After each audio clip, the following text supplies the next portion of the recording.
नमस्कार मित्रों, एक बार फिर से आप सबका बहुत बहुत स्वागत है आपके अपने YouTube channel student classes Prayagraj में। हम लोग हैं मूल विधि में, और मूल विधि में इसके पहले हम लोगों ने human right protection act cover किया, मानवाधिकार संरक्षण अधिनियम 1993 को कवर किया। पूरी स्ट्रेटजी हम लोगों ने पहले ही तय कर रखी है कि किस प्रकार से हम अपने मूल विधि को प्रिपेयर करेंगे, किस प्रकार से सिलेबस को हम लोगों ने देखा और फिर सिलेबस को बारी बारी से कैसे हम देख रहे हैं। किसी भी एक्ट को पढ़ने का आधार क्या होता है, माने कुछ ऐसे बेसिक ज्ञान क्या होते हैं जो हमें पता होने चाहिए। तो जो लोग यहाँ से ज्वाइन कर रहे हों हमें, वो प्रॉपरली लेक्चर 1 से शुरू करेंगे। जो भी देखना है लेक्चर 1, 2, 3 इस सीक्वेंस में आप आगे बढ़ेंगे। तो आज हम लोग जो कवर करेंगे, आज हम लोग एक नया अधिनियम लेकर के आए हैं, वो है सूचना का अधिकार अधिनियम। ये अधिनियम ऐसा है जिससे आप सब परिचित हैं, और ऐसा नहीं है कि मूल विधि में ही हम लोग पढ़ते हैं। जो लोग ऑफलाइन जुड़े होंगे हमसे वो जानते होंगे कि हम लोग तो अपने जीएस वाले पार्ट में सामान्य चर्चा में राइट टू इंफॉर्मेशन एक्ट की चर्चा अक्सर करते रहते हैं। तो आज हम लोग बात करेंगे सूचना का अधिकार अधिनियम। सूचना का अधिकार अधिनियम को अंग्रेजी में कहते हैं राइट टू इंफॉर्मेशन एक्ट, और इसी का शॉर्ट फॉर्म है आरटीआई। तो आरटीई और आरटीआई में अंतर समझ लीजिएगा। कुछ लोग आरटीई और आरटीआई में अंतर नहीं कर पाते हैं, तो ये भी थोड़ा सा ध्यान देने वाली बात है। तो आरटीई एक है राइट टू एजुकेशन एक्ट है, और हम लोग बात कर रहे हैं किसकी, आरटीआई की, राइट टू इंफॉर्मेशन एक्ट। ठीक, तो इसके नाम से ही पता चल रहा है कि इसमें कुछ राइट मिलेंगे। तो शुरू में ही हम लोगों ने देखा था कि जो कोई भी एक्ट होता है वो दो प्रकार का हो सकता है, या तो बाय नेचर वो प्रक्रियात्मक होगा या सब्सटेंटिव होगा। तो हम लोग जानते हैं कि सब्सटेंटिव कानून वो होता है, सारवान कानून वो होते हैं जिसमें कुछ राइट्स और ड्यूटी बताई गई हों। तो इस लिहाज से आप कमेंट बॉक्स में उत्तर देंगे कि क्या राइट टू इंफॉर्मेशन एक्ट 2005 एक सब्सटेंटिव एक्ट है। फिर से सुन लें, हर वह कानून सब्सटेंटिव या सारवान कानून कहा जाता है जिसमें कोई राइट मिले, कोई ड्यूटी बताई जाए, और जिसमें प्रक्रिया बताई जाती है किसी राइट को प्राप्त करने के लिए, या किसी भी प्रकार की प्रक्रिया बताई गई है सिविल या क्रिमिनल, उसको प्रक्रियात्मक कानून या प्रोसीजर लॉ कहते हैं। तो इस लिहाज से बताइए, क्या राइट टू इंफॉर्मेशन एक्ट 2005 एक सब्सटेंटिव कानून है? कमेंट बॉक्स में आप आंसर करेंगे।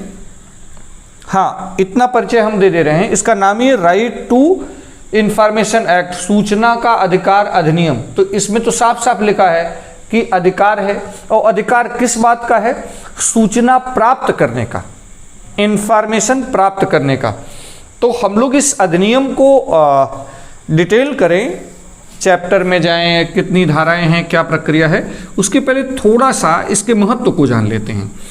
पहली बात तो आप एक बात ये जान लीजिए कि दुनिया के बेस्ट कानूनों में से एक हमारा कानून है, वर्ल्ड के बेस्ट कानूनों में से हमारा एक कानून है, और वो है क्या? राइट टू इंफॉर्मेशन एक्ट 2005 सूचना का अधिकार अधिनियम 2005 दुनिया के बेस्ट कानूनों में से एक।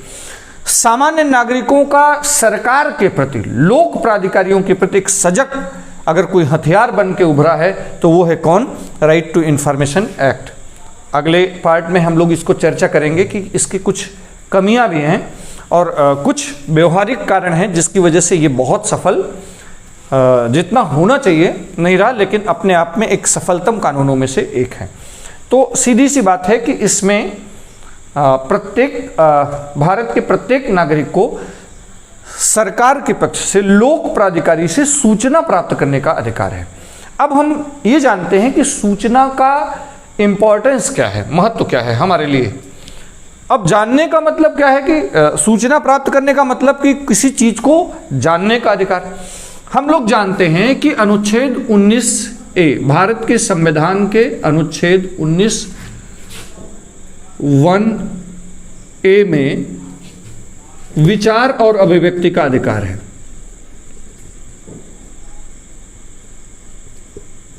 विचार और अभिव्यक्ति का अधिकार है। विचार और अभिव्यक्ति का अधिकार माने एक्सप्रेस करने का अधिकार, बोलने का अधिकार। अब ये हमारा फंडामेंटल राइट है, मूल अधिकार है। तो दरअसल सूचना के अधिकार अधिनियम की जड़ तो कहाँ है? अनुच्छेद 19(1)(a) से ही निकला है। भारत में बोलने का अधिकार किस अनुच्छेद में है आपसे पूछा जाए तो आपका उत्तर होगा संविधान के अनुच्छेद 19(1)(a) में हमें बोलने का अधिकार है।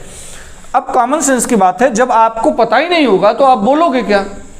तो सीधी सी बात है कि समय समय पर अनुच्छेद 19(1)(a) की ही सुप्रीम कोर्ट ने अलग अलग मामलों में व्याख्या करी और अलग अलग अवसरों पर अलग अलग वादों में उसने क्या बताया कि भारत में विचार और अभिव्यक्ति के अधिकार में सूचना का अधिकार, सूचना प्राप्त करने का अधिकार शामिल है। अर्थात भारत में बोलने के अधिकार में सूचना प्राप्त करने का अधिकार शामिल है। तो सूचना का अधिकार अधिनियम 2005 जो बना उसकी लड़ाई काफी पुरानी है। ये अस्तित्व में तो आया 2005 में, लेकिन इसके लिए जो प्रयास चल रहे थे वो 3 तरीके से प्रयास चल रहे थे। एक तो प्रयास चल रहा था कहाँ से? जब से भारत का संविधान बना और समय समय पर हमारे सर्वोच्च न्यायालय द्वारा अनुच्छेद 19(1)(a) के राइट की जो व्याख्या की जा रही थी उसकी व्याख्या चल रही थी। समय समय पर अनुच्छेद 19(1)(a) के अंतर्गत अंतर्निहित अधिकार के रूप में व्याख्या किया किसने? सर्वोच्च न्यायालय ने। सर्वोच्च न्यायालय का लगातार क्या मानना होता था कि भारत के संविधान के अनुच्छेद 19(1)(a) में अलग अलग मामलों में समय समय पर उसने क्या बताया कि भारत के संविधान के अनुच्छेद 19(1)(a) में विचार और अभिव्यक्ति के फंडामेंटल राइट में, मौलिक अधिकार में सूचना प्राप्त करने का अधिकार शामिल है।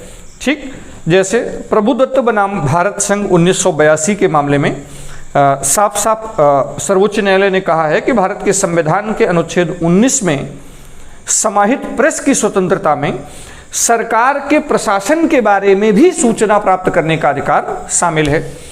आगे एसपी गुप्ता बनाम भारत संघ के मामले में 1993 में लोकतांत्रिक शासन व्यवस्था की व्याख्या में सर्वोच्च न्यायालय ने साफ साफ कहा, माने वहां भी निर्देश इसी ओर था कि एक सजग लोकतंत्र की स्थापना तब तक नहीं हो सकती है जब तक नागरिकों को बोलने और सूचना प्राप्त करने का अधिकार न हो। अर्थात सरकार की मशीनरी की कार्यवाही को जानने का अधिकार प्राप्त न हो।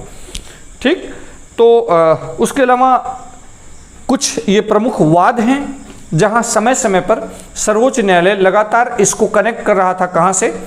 अनुच्छेद 19(1)(a) से। इसके अलावा 1996 में एक राष्ट्रीय स्तर पर उसका सिविल सोसाइटी के माध्यम से एक जन आंदोलन चला देश में, उसका प्रयास रहा और 1977 से ही सरकार का भी प्रयास जारी था। जब लगातार सुप्रीम कोर्ट की भी व्याख्या चल रही थी और सिविल सोसाइटीज के भी देश में आंदोलन चल रहे थे, उन सब का जो मिलाजुला प्रभाव था वो ये था कि 1977 में एक पहला प्रयास होता है। उस समय मोरारजी देसाई की सरकार थी। उस समय एक प्रयास चलता है, लेकिन प्रयास विफल रहा। इस दिशा में जो पहला कदम उठाया गया सरकार द्वारा वो 1977 में। तो आप चाहें तो नोट भी करते रहेंगे कि सरकार द्वारा जो पहला कदम उठाया गया वो 1977 में। लेकिन आगे एक सार्थक पहल की गई। कब सार्थक पहल की गई? 1999 में। 1999 में एनडीए गवर्नमेंट द्वारा एक कमेटी बनाई गई जिसने उस पर अपनी एक रिपोर्ट सौंपी और उस रिपोर्ट के आधार पर एक सूचना अधिनियम सरकार ने वर्ष 2002 में सूचना अधिनियम पारित किया और 2003 को यह सूचना विधेयक राष्ट्रपति द्वारा हस्ताक्षरित हो जाता है। लेकिन यह सूचना विधेयक लागू नहीं हो पाया, अधिसूचित नहीं हो पाया। तो देखिए, जो लगातार सुप्रीम कोर्ट का प्रयास चल रहा था, सुप्रीम कोर्ट समय समय पर जो व्याख्या कर रही थी, सिविल सोसाइटी के आंदोलन हुए, उसके बाद फाइनली 1999 में गवर्नमेंट, 1977 से ही गवर्नमेंट जो प्रयास कर रही थी 1999 में ऐसी एक सार्थक पहल होती है और 2003 में एक कानून आता है इस दिशा में, सूचना का कानून, लेकिन ऐसा कोई कानून नहीं था, लेकिन वो लागू नहीं हो पाता है। ठीक, फिर फाइनली सिविल सोसाइटी के प्रयासों से ही क्या देखा गया, फाइनली जो है देश में एक ऐसे कानून की लगातार मांग हो रही थी और वह कानून अस्तित्व में आया कब, 15 जून 2005 को। तो सूचना का अधिकार अधिनियम जिसको हम पढ़ने जा रहे हैं, जो अस्तित्व में है, उस पर राष्ट्रपति की मंजूरी मिलती है 15 जून 2005 को। तो यह आरटीआई अधिनियमित कब हुआ, 2005 में, और तारीख थी 15 जून 2005 को। ये तो थोड़ी सी हिस्ट्री हो गई, लेकिन थोड़ा सा देख लेते हैं कि सूचना का महत्व क्या है। सूचना का महत्व दरअसल क्या है कि देखिए, ये सरकार है और ये आम नागरिक हैं, हम लोग हैं। तो आप जानते हैं कि सारा द्वंद्व ही कहाँ है, स्टेट वर्सेज सिटीजन्स में, नागरिक में। स्टेट के पास राइट है, हमको चाहिए, हम नागरिकों को चाहिए अपनी आज़ादी, स्वतंत्रता। हम चाहते हैं इनके पास केवल उतना राइट हो जितने में ये लॉ एंड ऑर्डर मेंटेन कर पाएँ और बाकी सारी स्वतंत्रताएं हमें मिलें। लेकिन राज्य शांति और सुरक्षा के नाम पर लगातार अपना आकार, अपने अधिकार क्षेत्र बढ़ाता रहता है। सरकार जवाबदेह हो, उत्तरदायित्वपूर्ण हो, सरकार के काम में पारदर्शिता हो। ये तब संभव है जब हम सरकार से चीज़ों को जान पाएं, जब आम नागरिक सरकार से जानकारी जुटा पाए। अब मान लेते हैं कि हमने एक एप्लीकेशन दिया, मान लेते हैं हमारी ही कोई दिक्कत है, हमने एक एप्लीकेशन दिया सरकार के पास और सरकार के ऑफिस में हमने अपना एप्लीकेशन डाल दिया और महीनों बीत गए, इस पर कोई कार्रवाई नहीं हुई। अब कोई कार्रवाई नहीं हुई तो वह राज्य का मामला है, आप कुछ बोल भी नहीं सकते हो क्योंकि आपके पास राइट नहीं है। तो आप गए इस टेबल पे, आता पता ही नहीं चल रहा है कि तो काम कहाँ होगा। माने एक प्रकार से जब तक सूचना का अधिकार नहीं था तब तक सिर्फ और सिर्फ मनमाना एक पक्षीय अधिकार था। ये जो पूरा सूचना का अधिकार अधिनियम है वो एक सब्सटेंटिव लॉ है और प्रक्रिया भी इसी में बताई गई कि आप किसको, इस पूरे अधिनियम में ये बताया गया है कि इस अधिनियम का उद्देश्य क्या है, इस अधिनियम में किसको ये राइट प्राप्त है कि सूचना प्राप्त करें, सूचना में क्या क्या बातें शामिल होंगी, क्या नहीं शामिल होंगी, किन चीजों की सूचना नहीं दी जाएगी। राज्य के लिए बहुत से ऐसी बातें होती हैं जो गुप्त रखना ही जरूरी होता है। तो वो सारी सूचनाएं कि अब पता चला हम नागरिक हैं और सरकार से मांगे कि बताओ कितने परमाणु बम हैं हमारे पास, तो चलो अब सरकार ये भी बताए कहाँ कहाँ ठिकाने हैं परमाणु बम के, बताओ। तो अब ऐसे बहुत से ऐसी देश की अखंडता और सुरक्षा के लिए जरूरी सूचनाएं होती हैं जो गोपनीय होती हैं, गोपनीय ही रहें, तो वो सबके हित में होता है, देश हित और व्यक्ति के हित में होता है। तो वो राइट्स नहीं, ये भी बताया गया है इस अधिनियम में कि कौन सी सूचनाएं आपको हमें नहीं बताई जाएंगी, क्या प्रक्रिया होगी, आवेदन कैसे करेंगे, फिर आवेदन की सुनवाई नहीं होगी तो हम क्या करेंगे, उसकी अपील कहाँ होगी, जो सूचना जिसके पास है वो सूचना न दे तो उसे किस प्रकार से पनिश किया जाएगा। तो ये पूरी राइट भी मिली है और प्रक्रिया भी है। तो एक प्रकार से कह सकते हैं कि राइट टू इंफॉर्मेशन एक्ट, सूचना का अधिकार अधिनियम 2005 सब्सटेंटिव भी है और प्रक्रियात्मक भी है। ये दोनों प्रकार के राइट्स अपने साथ, दोनों प्रकार के नेचर अपने साथ लिए हुए हैं। तो देखिए इससे क्या होती है, अगर हमको राइट मिला तो हम राज्य के विरुद्ध काफ़ी सशक्त हुए, हम लोगों की ताकत और बढ़ी और राज्य के मनमानेपन पर थोड़ा सा इससे अंकुश लगता है, रोक लगती है और राज्य अब मनमाना नहीं कर सकती है। और देश में तो पंचायती राज व्यवस्था से लेकर प्रधानमंत्री कार्यालय तक, पंचायत से लेकर प्रधानमंत्री कार्यालय तक की सूचनाएं हम किससे प्राप्त कर पा रहे हैं, सूचना के अधिकार अधिनियम 2005 से। तो नागरिकों के लिए एक बहुत ही कारगर हथियार के रूप में उभरा है। ठीक, तो अब हम लोग चलते हैं हर बार की तरह, देखते हैं अब सूचना का अधिकार अधिनियम 2005। तो थोड़ा सा इसका नेचर देख लेते हैं। तो देखिए आपको दिख रहा होगा, सूचना का अधिकार अधिनियम 2005, इसको बोलते हैं right to information act 2005, short form में आरटीआई। अब आपसे पूछा जाएगा पारित होने का वर्ष, तो उत्तर होगा 2005। इसे आप फटाफट नोट भी कर लेंगे, जैसे नोट्स आप बनाते चले आ रहे हैं वैसे ही, क्योंकि कुछ बेसिक्स हैं जो आपको पता ही होने चाहिए। हम पहले भी बताया किसी भी अधिनियम को पढ़ने के लिए पहले उसका बेसिक आपके पास होना चाहिए। ठीक, अधिनियमित होने की तिथि 15 जून 2005 है। राष्ट्रपति के द्वारा जो इसको मोहर लगी वो है 15 जून 2005। और अगर बात करें कि यह अधिनियम केंद्रीय है या राज्य का है, तो ये एक केंद्रीय अधिनियम है, सेंट्रल अधिनियम है। ठीक, और इस अधिनियम में कुल कितनी धाराएं हैं, तो देखिए नेचर कैसा है, 31 धाराओं में विभक्त है, कुल 6 अध्याय हैं और 2 अनुसूचियां हैं। आगे हम लोग डिटेल करेंगे अपने महत्वपूर्ण अनुच्छेद। सारी धाराएं हमारे लिए काम की नहीं होती हैं। तो 31 धारा 6 अध्यायों में विभक्त है और 2 अनुसूचियां इसमें लगी हुई हैं। अब तक 2 बार इसमें संशोधन किया गया है, एक बार 2013 में और एक बार 2019 में। तो 2019 वाला संशोधन स्पेशली हम लोग देखेंगे, काफ़ी उसका विरोध भी हो रहा था, तो उसे हम लोग देखेंगे। बात कर लेते हैं अधिनियम का उद्देश्य, ऑब्जेक्ट। ठीक, तो देखिए अधिनियम का उद्देश्य लिखा है कि लोक प्राधिकारी के कार्यों में पारदर्शिता। तो मेन पर्पस तो क्या है कि जो लोक प्राधिकारी हैं, लोक प्राधिकारी का मतलब जो पब्लिक सर्वेंट हैं, जो सरकारी कर्मचारी हैं।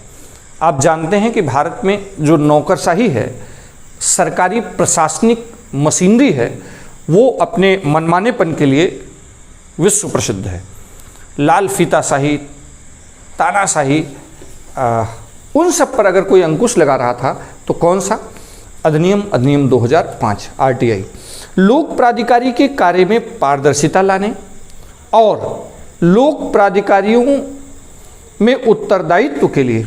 अब कॉमन सेंस की बात है कि मान लेते हैं कि किसी भी प्राधिकारी के समक्ष आपने एप्लीकेशन दिया और 2 महीने से उसने कोई डिसाइड नहीं किया, वो डिसाइड करता लेकिन वो डिसाइड नहीं किया, तो अब हमारे पास क्या है कि हम वैसे तो सामान्य राइट नहीं थे, तो पूछोगे तो वो बोलेगा ही नहीं, बोलेगा जाओ कि क्या हमारे पास यही काम है, तो हम लोग कुछ नहीं करेंगे, आरटीआई डाल देंगे कि मैंने फला तारीख को एक आपके पास एप्लीकेशन दिया था, उस पर अभी तक कोई कार्रवाई नहीं, कहाँ है, किस स्टेज पर है। तो अब तो ये बाध्य है, इनको बताना ही पड़ेगा। तो एक इसका भय है, इसलिए एक निश्चित समय में भी काम होने लगे, तो इसकी वजह से इनका उत्तरदायित्व बढ़ा।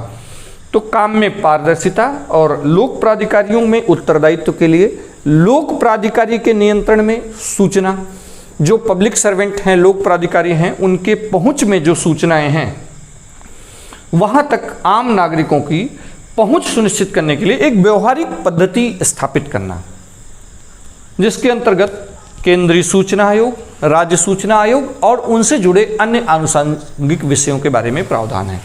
तो देखिए इस पूरे आरटीआई एक्ट का जो उद्देश्य निकल करके आ रहा है, एक तो लोक प्राधिकारी मनमाना तो यही करते हैं, लोक प्राधिकारी के कार्यों में पारदर्शिता, दूसरा उत्तरदायित्व, इनके कार्यों में क्या होना चाहिए, उत्तरदायित्व आ पाए, और जो लोक प्राधिकारी हैं इनके पहुंच में जो सूचना है वहां तक हम आम नागरिकों की पहुंच हो सके, इसके लिए एक व्यवहारिक शासन पद्धति, एक तरीका स्थापित करना। तो अभी हम लोग देखेंगे कि इस कानून में साफ साफ बताया गया कि ये पद्धति बताई गई कि किस प्रकार से कहीं पर सूचना है तो हम कैसे प्राप्त कर सकते हैं। तो ये कानून इसीलिए काफ़ी मजबूत है, और केवल इतना नहीं बताता कि कैसे सूचना प्राप्त करेंगे, बल्कि ये भी बताता है कि अगर सूचना पूछी गई और नहीं दी गई तो ये आदमी किस प्रकार से दंडित होगा। तो इन्हें तो बाध्य कर दिया गया कि सूचना तो दोगे ही। इससे क्या होता है, इनमें उत्तरदायित्व की भावना बढ़ती है, और जब हम जानते हैं तो पारदर्शिता बढ़ती है। इन सब कामों के लिए जो शासन पद्धति अपनाई गई, माने जो एक प्रशासनिक मशीनरी स्थापित की गई, उसमें 2 आयोग गठित किए गए। एक आयोग के बारे में प्रावधान है, एक केंद्रीय सूचना आयोग और दूसरा राज्य सूचना आयोग का गठन, उनके मेंबर्स कैसे आएंगे, कैसे जाएंगे, सेवा शर्तें क्या होंगी, पदावधि क्या होगा, उनसे जुड़े जो आनुषंगिक विषय हैं, अपील कहाँ होगी, ये सारे विषय कहाँ बताए गए हैं, इस अधिनियम में बताए गए हैं। तो इस अधिनियम का ये उद्देश्य था है। ठीक, तो आप इतनी बातें, बेसिक बातें आप नोट करेंगे, फिर हम लोग बढ़ते हैं आगे। ठीक, अब अगर बात करें कि इसके लागू होने की तिथि, तो लागू होने की तिथि है 12 अक्टूबर 2005 को। और कहाँ लागू है, तो ये संपूर्ण भारत पर लागू है। तो अब तो जब से 370 हटा तब से वो डाउट भी खत्म हो गया, आप पहले ही चर्चा कर चुके हैं। जब तक था तब तक अनुच्छेद 370 में जम्मू कश्मीर को छोड़कर कुछ ही कानून थे जो लागू होते थे जम्मू कश्मीर में। तो अब तो एक उत्तर है, संपूर्ण भारत पर लागू कब से हुआ, 12 अक्टूबर 2005 से।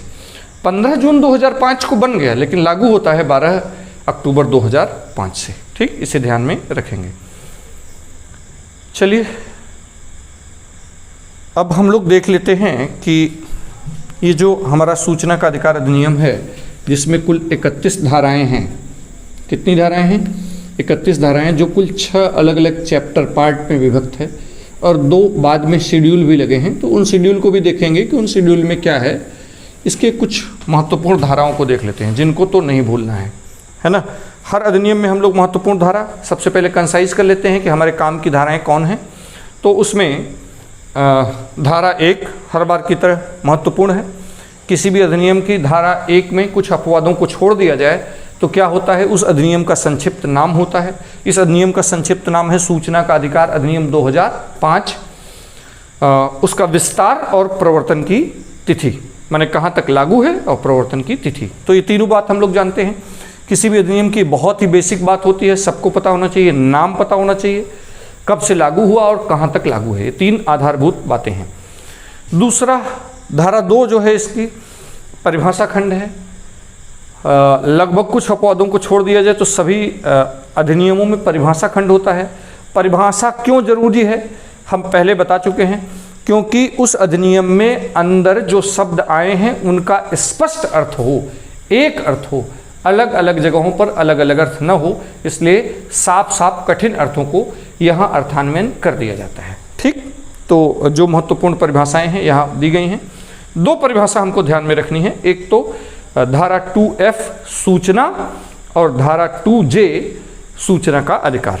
ठीक, ये 2 परिभाषा कहाँ पर है, ये सीधे ऐसे सेक्शन से, धाराओं से पूछ लिया जाता है, इसलिए 2 धारा। और अभी आगे हम डिटेल करेंगे कि 2F जो सूचना की परिभाषा में कौन कौन सी बातें शामिल हैं, 2J में सूचना के अधिकार में कौन कौन से अधिकार शामिल हैं। पहले एक रफली हम लोग मेंटेन कर लेते हैं चार्ट। धारा 3 सूचना का अधिकार। सूचना का अधिकार क्या है, किसे मिला है, ये बात कहाँ बताई गई है, धारा 3 में। बहुत महत्वपूर्ण धारा है 2F, 2J और धारा 3। ये 3 तो बहुत ही महत्वपूर्ण धारा है। ठीक, फिर धारा 6 में बताया गया है कि सूचना प्राप्त करने के लिए अनुरोध। यहाँ वो पूरी प्रक्रिया बताई गई है कि किस प्रकार से कोई भी व्यक्ति जिसे सूचना का अधिकार मिला है, वो अगर सूचना प्राप्त करना चाहे तो कैसे अनुरोध करेगा, कैसे एप्लीकेशन बनाएगा, क्या फॉर्मेट होगा, कितना शुल्क लगेगा, किसका शुल्क लगेगा, किसका शुल्क नहीं लगेगा, किस प्राधिकारी को प्रेषित करे संबोधित करते हुए, ये सारी बातें धारा 6 में बताई गई हैं। सूचना प्राप्त करने के लिए अनुरोध। अब 7 में क्या बताया गया है, अनुरोधों का निपटारा। तो वो लोग प्राधिकारी, वो लोग सूचना अधिकारी जिनके पास धारा 6 में एप्लीकेशन जाएगा, वो उस एप्लीकेशन को कैसे निपटाएंगे, ये बात कहाँ बताई गई है, धारा 7 में बताई गई है। धारा 12, 13 और 14 ये ध्यान में रखना है, तीनों एक साथ। धारा 12 में है केंद्रीय सूचना आयोग का गठन। अभी पीछे हम लोग उद्देश्य में बात ही करके आए हैं।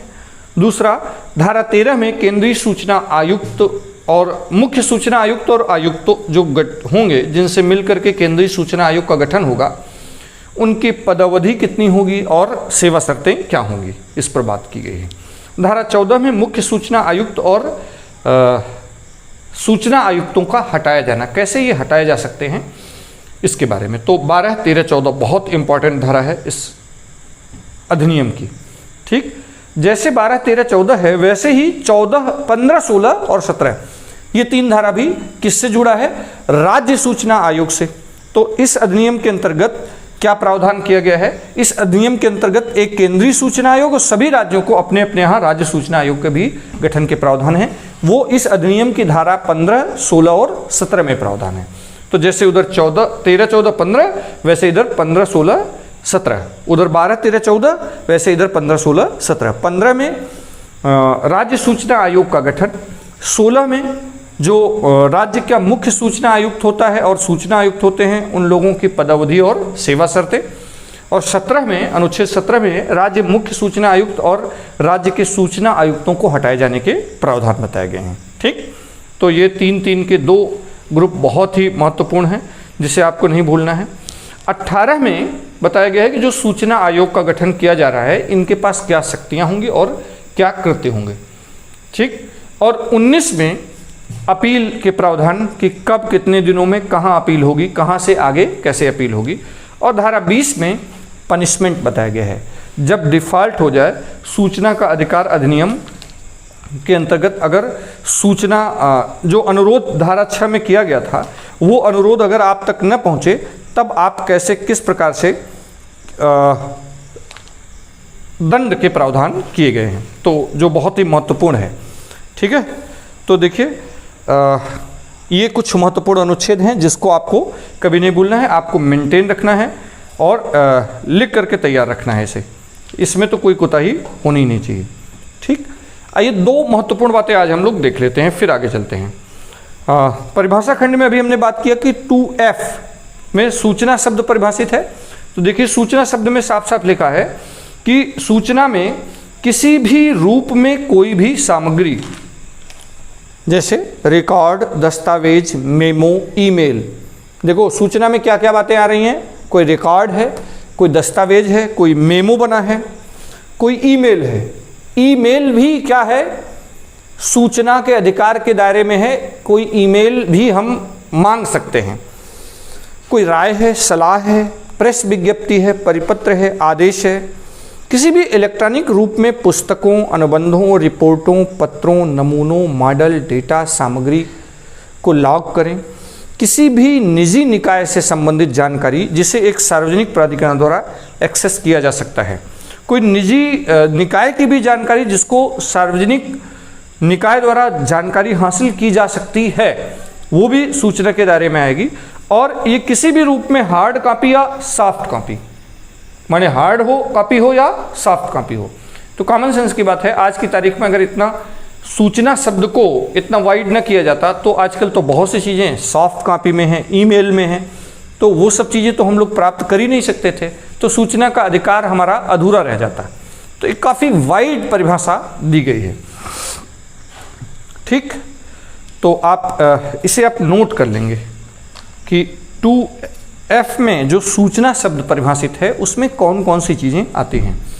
किसी भी रूप में कोई भी सामग्री सूचना में आएगी, जैसे रिकॉर्ड हो, दस्तावेज हो, मेमो हो, ईमेल हो, राय हो, सलाह हो, प्रेस विज्ञप्ति हो, परिपत्र हो, आदेश हो। किसी भी इलेक्ट्रॉनिक रूप में पुस्तक, अनुबंध, रिपोर्ट, पत्र, नमूना, मॉडल, डेटा, सामग्री को लॉग करना हो। किसी भी निजी निकाय से संबंधित जानकारी जिसको सार्वजनिक प्राधिकरण द्वारा प्राप्त किया जा सकता हो। ठीक, और ये हार्ड कॉपी या सॉफ्ट कॉपी, ठीक, कोई भी रूप में हो, वो सब के सब सूचना के दायरे में आते हैं, सूचना शब्द में समाहित हैं।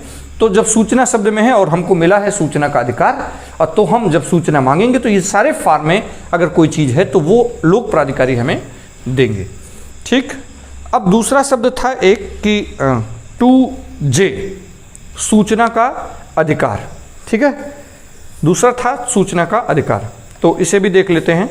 सूचना का अधिकार, इस अधिनियम के अंतर्गत सूचना तक सुलभ पहुंच का अधिकार। सूचना का अधिकार का मतलब क्या है, इस अधिनियम के अंतर्गत जिसको हम लोग अभी पीछे 2F में सूचना कह रहे हैं वहां तक अधिकार को ही सूचना का अधिकार कह रहे हैं, या किसी सार्वजनिक प्राधिकरण के नियंत्रण में सूचना तक सुलभ बड़े आसानी से पहुंचने का अधिकार, इसे क्या मान रहे हैं, सूचना का अधिकार। और साथ ही सूचना के अधिकार में और भी चीज़ें शामिल हैं। क्या क्या शामिल हैं, कृति, दस्तावेज, अभिलेखों का निरीक्षण। केवल सूचना प्राप्त करना नहीं, हम कोई कृति है, दस्तावेज है, उसका निरीक्षण भी कर सकते हैं, वो भी सूचना का अधिकार के दायरे में है। दस्तावेज या अभिलेखों की टिप्पणी, उद्धरण या प्रमाणित प्रतियां लेना, कोई दस्तावेज है, कोई अभिलेख है, उसमें कोई टिप्पणी की गई है, उसके उद्धरण या उसकी प्रमाणित प्रति प्राप्त करना, ये भी सूचना के अधिकार के दायरे में है। कोई सामग्री है, उसके प्रमाणित नमूने प्राप्त करना, ये भी सूचना में शामिल है।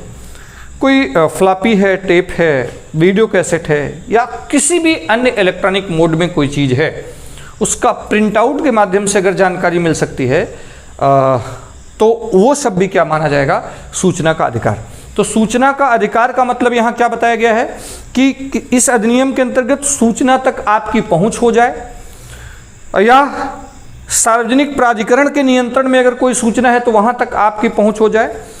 साथ ही साथ निरीक्षण करना, प्रतियां लेना, नमूने लेना, और इलेक्ट्रॉनिक मोड में है तो उसके प्रिंट आउट प्राप्त करना, ये सब के सब सूचना के अधिकार के दायरे में आते हैं। तो आपको ध्यान रखना है सूचना शब्द में क्या क्या चीज़ शामिल है और सूचना के अधिकार में क्या क्या शामिल है। सूचना शब्द कहाँ परिभाषित है और सूचना का अधिकार कहाँ परिभाषित है। सूचना का अधिकार किस अधिनियम में मिला है और सूचना प्राप्त करने के लिए आवेदन किस अधिनियम में दिया जाता है। केंद्रीय सूचना आयोग और राज्य सूचना आयोग के गठन के बारे में प्रावधान कहाँ है। शास्ति संबंधी, दंड संबंधी प्रावधान कहाँ पर है।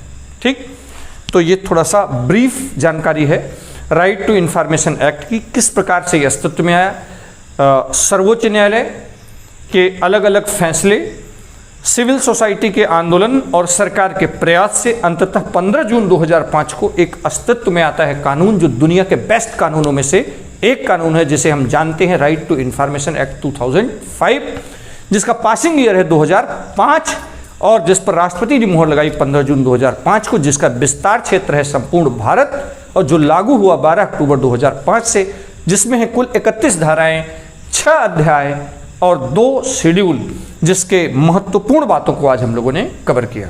ठीक, अब इन धाराओं को डिटेल करेंगे हम लोग अगली धारा में, अगले क्लास में। इसलिए डिटेल करेंगे अगली क्लास में क्योंकि पहले इतना बेस बने, फिर अगले में बड़ा आसान होगा। जैसे फंडामेंट, जैसे हम लोगों ने ह्यूमन राइट में बड़े आसानी से राज्य मानवाधिकार और केंद्रीय मानवाधिकार, जो राष्ट्रीय मानवाधिकार है आयोग है, इन दोनों को बहुत बारीकी से समझा था, वैसे ही यहाँ भी हम बहुत अच्छे से डिटेल कर पाएंगे।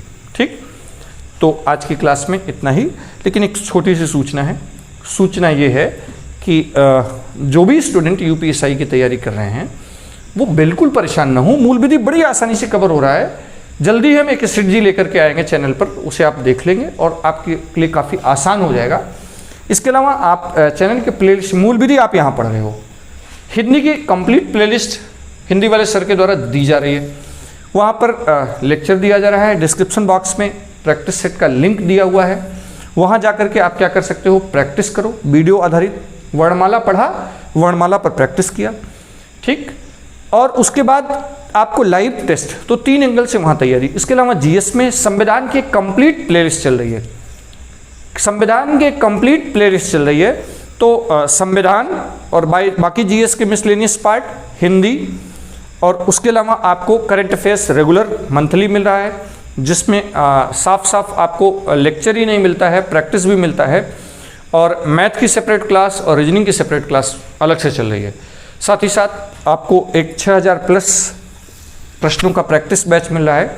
तो जो लोग केवल मूल विधि ज्वाइन किए थे वो इस महीने अब अपना अपडेट करेंगे तो फुल बैच लेंगे, क्योंकि 119 रुपये में उनको केवल क्या मिल रहा था, जब वो केवल ज्वाइन कर रहे हैं किसको, मूल विधि को, तो केवल मूल विधि प्राप्त करेंगे। तो बेहतर है कि आप प्रैक्टिस बैच ज्वाइन करें, और प्रैक्टिस बैच में मूल विधि शामिल है, अपने आप वो लेवल आपको मिल जाएगा। ठीक, तो इस प्रकार से आप इसे पढ़ें और प्रैक्टिस करें। स्ट्रेटजिक इस तरह से आपको क्लास मिलती रहेगी।